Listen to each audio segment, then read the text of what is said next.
There is a silent, terrifying moment that happens in almost everyone's life. A quiet evening where you look in the mirror, stare straight into your own eyes, and realize with a cold, sickening sensation in your gut, you no longer respect the person looking back. You didn't lose your self-respect in one grand, tragic catastrophe. No. You bled it out, drop by painful drop. You lost it in those quiet, humiliating moments when you forced a smile and said, yes, while every fiber of your soul was screaming, no. You lost it when you stayed up late waiting for a text from someone who treated you like an afterthought. You traded your dignity for cheap crumbs of modern approval, constantly over-explaining yourself, apologizing for existing, and letting people push past boundaries you promised yourself you'd defend. But 2,000 years ago, an emperor sat inside a freezing leather tent on the muddy, brutal northern frontier of the Roman Empire, holding the ultimate secret to rebuilding an unshakable inner throne. What Marcus Aurelius wrote in his private journal during those dark, lonely nights was never meant for public eyes. Yet, if you understand the single mental shift he executed in that cold darkness, nobody will ever be able to treat you like an option, a backup plan, or a doormat ever again. Most people today think self-care is soft. They think it's scented candles, bubble baths, expensive vacations, or reciting empty positive affirmations to a reflection they don't even believe. The ancient Stoics knew the truth. Real self-care isn't soft, it is a relentless, uncompromising war against your own self-betrayal. It is the disciplined art of building a soul so solid, so grounded, that no one's absence can destroy you, no one's insult can shake you, and no temporary pleasure can bribe you into surrendering your freedom. Consider the tragic reality of the modern world. We live in a society obsessed with external validation, yet completely bankrupt on the inside. We seek applause from strangers on a screen while committing daily acts of treason against our own character. But self-respect is not something you demand from others, it is a mirror reflecting how you treat yourself when the rest of the world turns its back. If you want to rebuild that inner fortress, you must first stop the bleeding. Let me tell you about a man named Cato the Younger. He was a Roman statesman who understood the absolute power of sovereign self-possession. One day, while standing in the public square, a bitter, arrogant political adversary walked right up to him, leaned in, and spat directly into Cato's face in front of a massive crowd. Imagine that moment. The shocking public humiliation. The hot surge of rage rising in your chest. The overwhelming urge to strike back, to scream, to violently defend your pride. The crowd stood paralyzed, waiting for a chaotic fight. But Cato did not flinch. He did not raise his fists. He didn't even blink. He calmly reached into his robes, pulled out a cloth, slowly wiped the spit from his cheek, looked his attacker dead in the eyes, and quietly said, "I will swear to anyone who asks that you have a mouth, but I am still undecided on whether you have the intelligence to speak." In that single breath, Cato didn't just disarm his opponent, he completely dismantled him. Because true power never screams. Weakness rages. Weakness over-explains. Weakness loses control. But self-respect sits calmly on its throne, entirely untouched by the desperate tantrums of lesser minds. The foundational practice of reclaiming your dignity is mastering the discipline of non-reaction. Every single time you react furiously to someone's disrespect, you hand them the remote control to your emotional state. You are handing them your power and declaring, "Your opinion of me is so sacred that it can ruin my peace." Stop giving away your energy for free. When someone attempts to provoke you, belittle you, or drag you into their chaotic theater, do not offer them a speech. Give them your stillness. Give them your complete, unbothered silence. There is nothing more terrifying to a manipulative person than a human being who looks at them, completely unaffected, and continues moving forward with their life. We live in a culture that frantically demands we perform for the approval of others. We compromise our core values just to fit into circles we don't even respect, starving for acceptance from people we wouldn't even turn to for advice. But the ancients knew that every time you abandon your core truth to make someone else comfortable, a small piece of your soul and NBSP dies. Consider Socrates, the philosopher who laid the groundwork for human wisdom. King Archelaus of Macedon once sent a royal decree along with vast treasures to Socrates, inviting him to live in the royal palace. The king offered him limitless wealth, servants, and high status, provided Socrates would join his court and lend his intellect to the monarchy. In our modern world, 99% of people would have packed their bags before the messenger finished speaking. But Socrates looked at the royal envoy and declined without a second thought. When asked why he would turn down a lifetime of luxury, Socrates replied, "In Athens, a loaf of bread costs a few coppers, and water from the public fountain is free. I refuse to trade my internal freedom for a gilded cage." To respect yourself again, you must embrace the art of drawn boundaries and the absolute refusal to people please. You must become completely comfortable with being disliked for who you truly are, rather than celebrated for a fake persona you manufactured just to keep people happy. Stop apologizing for your boundaries. When you say no to a request that drains your vitality, do not offer a 10-minute excuse or a convoluted story. A simple, quiet no that doesn't align with my priorities is a total and complete sentence. Every single time you stand firm on a boundary, you send a thunderous signal to your subconscious mind: my peace matters. My time matters. My soul is not up for auction. Look around at the modern landscape. Most people are completely enslaved by their physical desires and psychological comforts. They are terrified of being uncomfortable, terrified of being lonely, terrified of losing their social status. And because they are terrified, they are easily manipulated. They endure toxic boss-employee dynamics, toxic friendships, and soul-crushing relationships because they genuinely believe they cannot survive on their own. Seneca, one of the most powerful and wealthy men in ancient Rome, understood this invisible trap better than anyone. Despite commanding incredible wealth, Seneca forced himself to undergo a radical ritual every single month. For 3 full days, he would abandon his palace, wear the coarsest, cheapest wool, eat stale bread, drink plain water, and sleep on a cold stone floor. And as he lay there in the dark, feeling the bitter cold against his skin, he would whisper to himself, "Is this the condition that I was so afraid of?" Seneca realized that if you are not afraid of simplicity, if you are not afraid of poverty, if you are not afraid of sitting alone in a quiet room, no one can ever hold leverage over you. You become completely untouchable. Reclaiming your self-respect requires the deliberate habit of voluntary discomfort. You must regularly train your mind to tolerate hardness. Cold showers when your body begs for warmth. Fasting from brain-melting digital dopamine. Turning off the endless scroll of social media that leaves you feeling inadequate and empty. Walking away from cheap, instant gratification that leaves your soul starved for real substance. When you prove to yourself that you can face discomfort and survive, your deep-seated anxiety evaporates. And when fear dies, self-respect is born. Let me share a story that illustrates the magnificent height of a human spirit that refuses to bow to external power. Alexander the Great, having conquered vast empires and standing as the most powerful ruler on earth, traveled to Corinth. He had heard tales of Diogenes, a Stoic-minded philosopher who lived in a large clay wine jar in the middle of the city, owning nothing but the torn clothes on his back. Curious, Alexander walked up to Diogenes, surrounded by glittering guards and royal grandeur, and said, "I am Alexander, the master of the world. Ask of me any gift or treasure you desire, and I shall bestow it upon you immediately." Imagine that moment.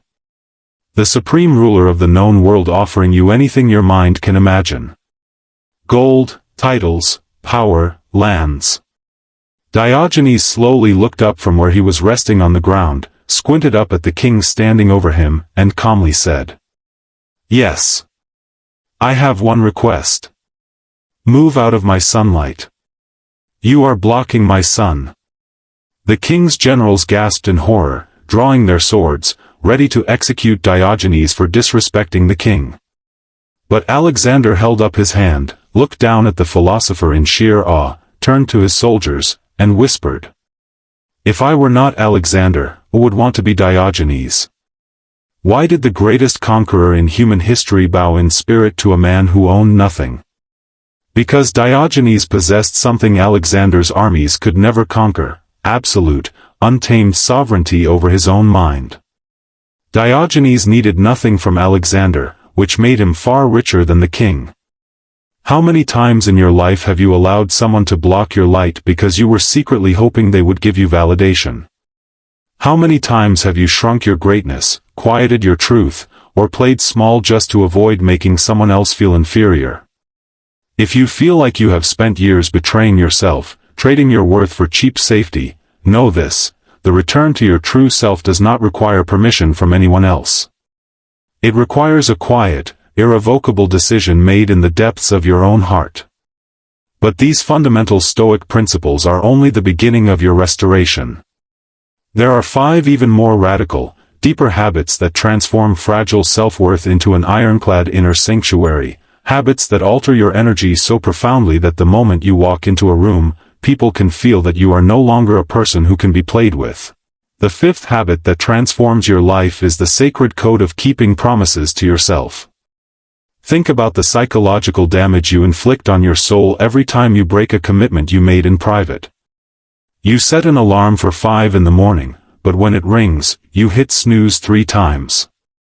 You promise yourself you will hit the gym, eat clean, start that project, or step away from a toxic habit, but the second comfort whispers in your ear, you surrender. What does this tell your subconscious mind?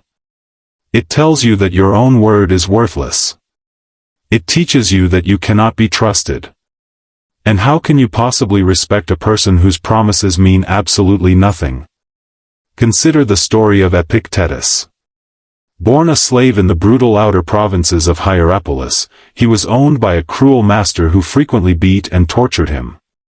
In one famous incident, his master was violently twisting Epictetus's leg for amusement. Epictetus looked at him with complete calm and softly said, "If you keep twisting, you will break it." The master ignored him and twisted harder until the bone snapped with a sickening crack. Epictetus didn't scream, cry, or beg. He simply looked down at his ruined leg and said quietly, "Did I not tell you that you would break it?" Epictetus spent the rest of his life with a severe limp, but he rose to become one of the greatest Stoic teachers in history. He taught his students that while a tyrant might chain your body or break your physical bones, no human being on earth can ever chain your ability to choose your own principles. Epictetus made a sacred vow to himself never to betray his internal character, no matter what external suffering was inflicted upon him. When you make a promise to yourself, treat it like an iron contract written in gold. If you say you are going to wake up, wake up. If you say you are going to put down your phone, put it down. When you honor your commitments to yourself, you build a terrifying level of self-trust. You begin to walk through the world with the unshakable confidence of someone who knows that when they speak, reality bows to their discipline. This brings us directly to the 6th habit of profound self-respect: protecting your time as if it were your very lifeblood. Most people guard their physical possessions with paranoid intensity. They lock their doors, set up security cameras, and panic if someone steals $50 from their wallet. Yet, those exact same people willingly hand over hours of their precious, non-renewable life to trivial gossip, meaningless arguments on the internet, lazy acquaintances, and soul-draining entertainment. Seneca once wrote that humans are shockingly stingy with their private property, but the moment it comes to wasting time, they are lavish with the one thing in which it is right and noble to be greedy. Look closely at how you spend your days. Every single hour you spend attempting to win the favor of someone who doesn't care about you is an hour stolen from your destiny. Every moment you waste stressing over things completely outside of your control is a direct insult to your own mind. Let me share a story that demonstrates the profound value of protecting your mental space.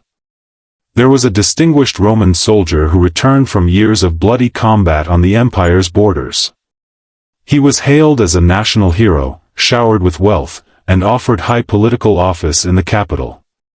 But instead of jumping into the frantic, greedy circus of political life, he quietly packed his belongings, walked away from Rome, and moved to a modest farm in the countryside.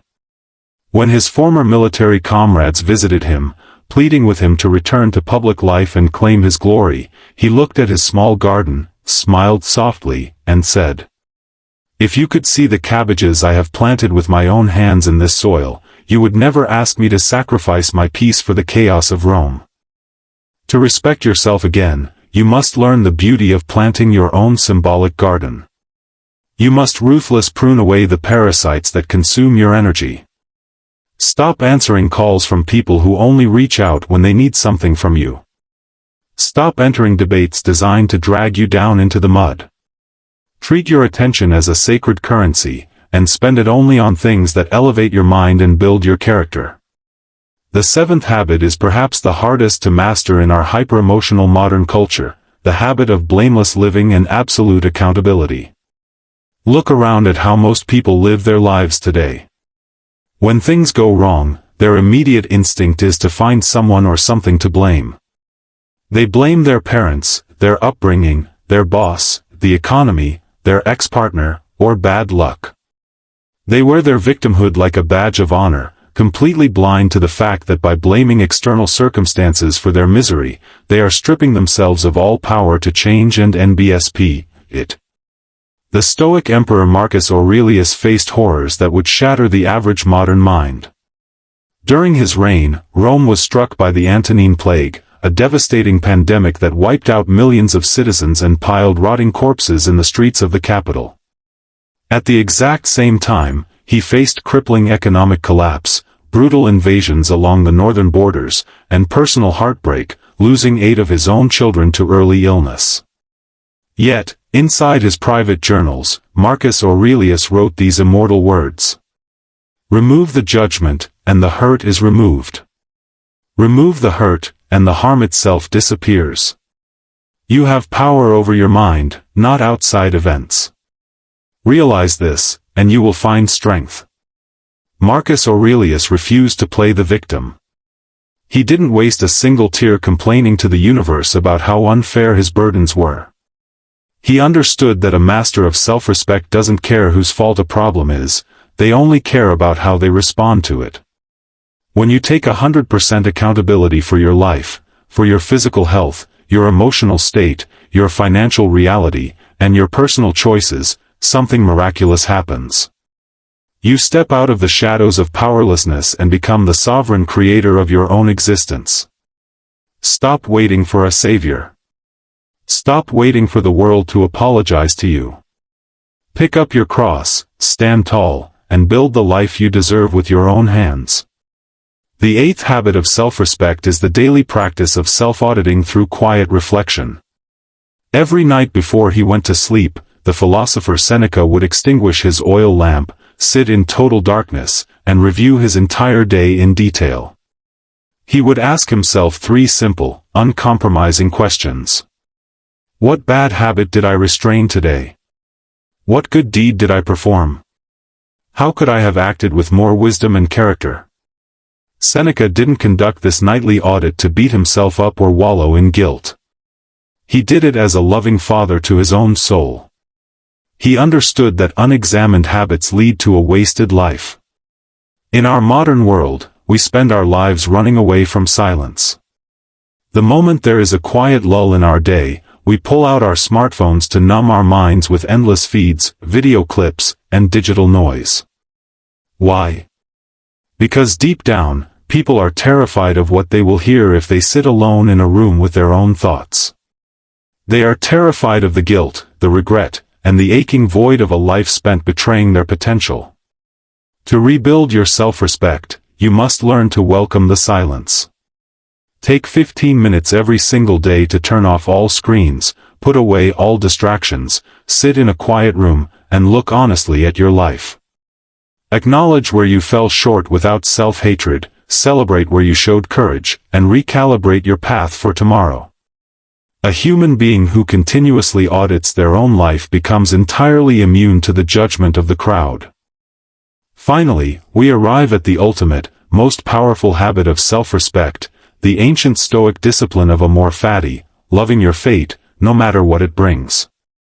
To respect yourself again, you must stop wishing your past was different.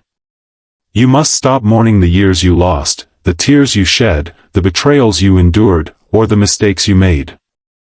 Everything you have suffered, every heartbreak, every humiliation, every cold night spent weeping in silence, was not meant to destroy you. It was meant to forge you. Think of yourself as raw iron entering the burning furnace of existence. The heat is excruciating, the hammer blows are violent, but when you step out of the fire, you are no longer fragile iron, you are tempered steel. When you look back at your past, do not look with shame or regret. Look back with the pride of a warrior who stood in the eye of the storm, survived the worst that life could throw at them, and is still standing here today, ready to reclaim their throne. Your scars are not proof of your weakness, they are the sacred marks of your resilience. You have spent enough time living beneath your worth. You have spent enough energy pleasing people who don't deserve your light. Today, right now, the old, hesitant, self-doubting version of you ends, and the sovereign, unshakable master of your own soul steps forward.